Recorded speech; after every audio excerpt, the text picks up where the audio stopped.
Kagabi, mga pulis natin nagpapatrolya, isang tanod na lumapit sa ating kapulisan at sinabi na meron siyang napansin na isang lalaki na naka-brown na t-shirt na may tulak-tulak na motor. Opo. Ang ginawa ng ating kapulisan ay tinuntong kung saan yung daan na tinuro ng tanod, kung saan on the spot na nakita siya na tulak-tulak niya nga yung motor. At yun, siya ay ating inimbitahan para tanungin at interviewin kung ano yung bakit tulak-tulak niya yung motor na yun. Base sa kanya, nung una, ninakaw daw niya yung motor sa Caloocan, sa Paho. Opo. Kaya naman agaran tumawag tayo sa Caloocan Police Station para verifikahin kung merong nangyaring motor traffic sa area nila. Habang nang dumating yung mga taga Caloocan, na-verify siya, nakilala siya at sinabi nga nila na meron daw itong outstanding warrant. Pero tinatanong natin siya, dinideny niya at ang pangalan niya nga sinasabi ay hindi daw yun. Kaya sinasabi ng taga Caloocan.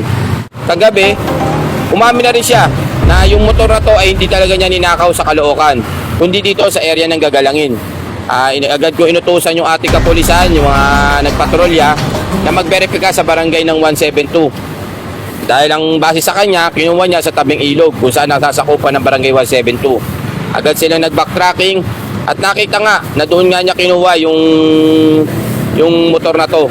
At kung saan may kasama siyang tatlo, pero base sa kanya, hindi niya kilala yung tatlo kundi nagpatulong siya. Dahil ang sabi niya nasiraan siya kaya nagpatulong siya. Ang modus operandi na itong suspect natin, may daladalang mga bag, magpapanggap ng basurero, kung saan lalapit sa mga motor at uupuan, i-check ang manibela, kanyang tatangayin yung motorsiklo na to. Gabi, ang dami niyang alibay, ang dami niya sinasabi na ang pangalan niya, pinipilit niya yun at hindi daw yung merong murder case na at may warrant of arrest. Kaya sa ngayon, magkakandak tayo ng pagbe-verifika sa kakatauhan ng suspect na to para malaman natin talaga kung meron siyang outstanding warrant. Sa ngayon, ang mga complainant, yung may-ari ng motor, para samahan natin mag-file ng motor napping sa ginawa niya pagtangay sa motorsiklo. Sir. Kasi kung wala po tayong complainant, ay mababaliwala lang po yung ginawa niya at paulit-ulit na naman niyang gagawin yun. Kaya po sana nakikiusap ako sa mga ganyang insidente na nananakawan kayo, kayo po mismo, wag niyo po katamaran, wag niyo po isipin na abala sa inyo. Kayo po ay makipagpartisipasyon po dahil po pagka ganito na nasasawata natin sila at napapakulong, naliles po yung mga gawaing kriminalidad sa ating lugar. Dahil pagka naman po hindi natin nakita na yung motor o kaya yung mga bagay na nawawala sa inyo, kayo rin naman po ay nagre-report at gusto nyo rin po talagang mahuli sila. Bahala ko po sana yung ko sa Barautin, ang paninda. Gas naman, ang pangkain po. Di ba? Yung motor, bakit matinangay? Para may panggas po sana sir. Panggastos? Oh, pero inamin ko naman po sir na, di ba nakita niyo naman sir, nandiyan uli yung motor. Nabalik naman. Kaya naman gas-gas yung motor eh. Pero tinangay mo pa din. Pero binalik ko naman po sir. Paano mo binalik? Po sir, nandiyan lang po yung motor.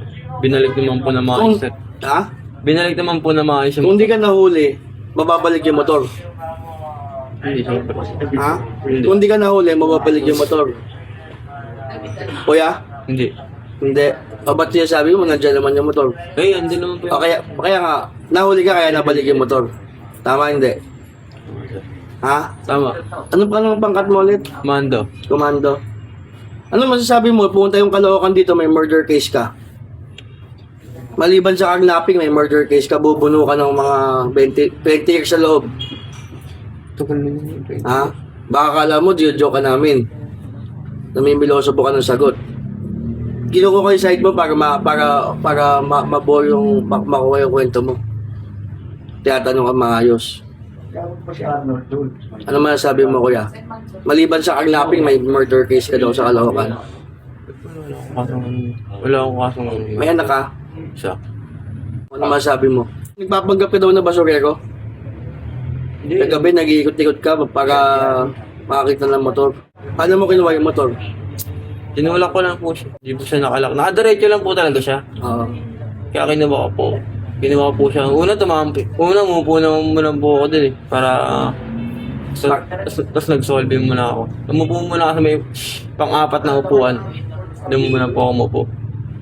Tapos, Tapos tumambay muna po ako dun. nung walang tao, tinangay mo na yung motor. Tinawala ko na. Maliban sa solvent, ano pa ginagamit mo? Yun lang po. Solve na kasi po. Shabu. Yun. Gano'n ka kalakas mag-shabu? Bihira lang po ako pag may pera. Mga magkano? 200 pag may pera po. Pero pag walang pera, wala naman. Pag walang pera, nakaw muna bago tira. Pagkain lang muna. Ha? Pagkain lang muna bago tira. Pagkain mo na bago tira. Maliban sa motor, ano palakad mo? Wala na po, yun lang. Wala na. Wala ka na ibang masasabi, kuya. Pero walang warranty. Wala pa nga po akong warranty. Kilala ka doon ng Caloocan eh. Hindi, wala po akong warranty. Kahit isa. Sige. Promise. Wala na masasabi, kuya. Wala na po na. Mula po sa pamumuno ng aming station commander na si Police Lieutenant Colonel Ronald De Leon, lagi po niya sinasabi at pinapaalala sa ating mga kapulisan na yung police presence ay napakahalaga dahil siya nga po mismo, Lieutenant Colonel na, si Chief of Police na, ay nagkakandak pa rin ng pagkapatrolya at sumasama mismo kung saan dito po sa atin sa gagalangin ay ini-implement po natin kung ano po ang gusto mangyari ng ating Chief of Police sa ating bawat nasasakupan. Kaya kami po, pinapaiktin po namin ang pagpapatrolya at ang police visibility sa ating nasasakupan. Sa mga nangangailangan po ng tulong ng kapulisan, pwede po kayong dumayal sa ating 911. Agaran pong re-responde ang ating kapulisan sa inyo para pong tulungan kayo. Yung pong 911 po ay isa sa mga paraan para po mapabilis makahingi kayo ng tulong sa ating kapulisan. Sir, Si Police Captain Albert Bayola, ang hepe ng Gagalingin Community Precinct. sige tayo sir, salamat po. Tawi yung motorsiklo mo na huli yung suspect.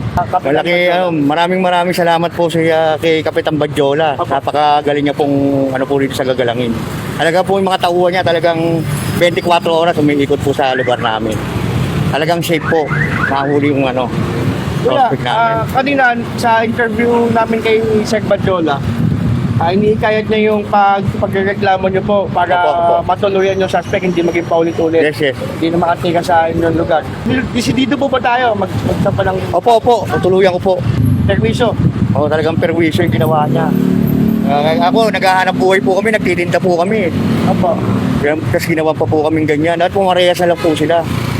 Sila po sila ngayon. Yun lang po. Maraming salamat po kay Kapitan Badjola po Sa talaga. barangay. Sa barangay po. Maganda yung samahan ng polis at Opo, barangay. barangay at pulisya po. Laban sa krimen. Laban.